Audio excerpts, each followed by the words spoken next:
আমি স্যারকে ইংলিশ। অজানা তথ্য পরিবেশন করাই আমার কাজ। অবশ্য এই তথ্যগুলো অনেকে জানতেও পারেন। আজকের তথ্য দিচ্ছি, ইসরায়েল বাংলাদেশকে স্বাধীনতা স্বীকৃতি দিয়েছিল। স্বাধীনতার পরে 1972 সালের ফেব্রুয়ারি মাস, অর্থাৎ 1972 সালের ফেব্রুয়ারিতে ইসরায়েল সরকার বাংলাদেশকে একটি স্বাধীন দেশ হিসেবে স্বীকৃতি দিয়েছিল।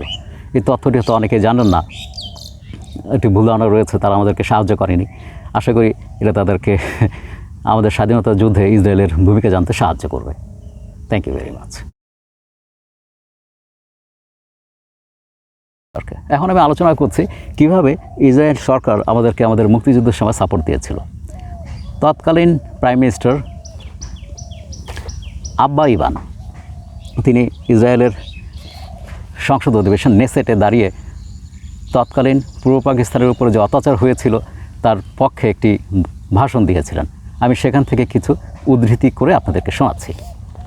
I welcome the initiative of members of the Knesset to bring to full expression Israel's deep shock at the terrible acts perpetrated by Pakistani army in East Bengal.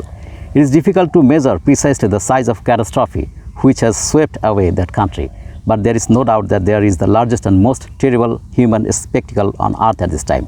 There is a dark and cruel tale of death and destruction, persecution and torture which has overtaken young and old, men and women. অর্থাৎ তিনি বলেছেন যে Knesset যে initiative support নিয়েছে পূর্ব পাকিস্তানকে help করার জন্য, এবং আমি ইসরায়েলের পক্ষ থেকে আমার আন্তরিক সমবেদনা এবং শোক প্রকাশ করছি।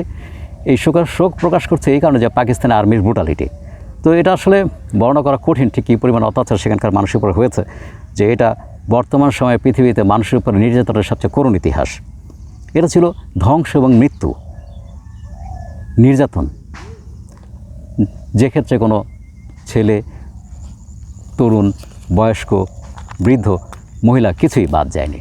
অর্থাৎ আব্বা ইভানের সেই সাহসী বক্তব্য বাংলাদেশের স্বাধীনতা যুদ্ধের সময় ইসরায়েলের পাশে দাঁড়ানোর একটি দলিল হিসেবে বলা যেতে পারে। যারা আমার বক্তব্য বিশ্বাস করবেন না, ভিডিও শেষে লিঙ্ক দেওয়া থাকবে, আশা করি আপনারা দেখে নেবেন এবং বিষয়টি বুঝতে পারবেন। Thank you very much.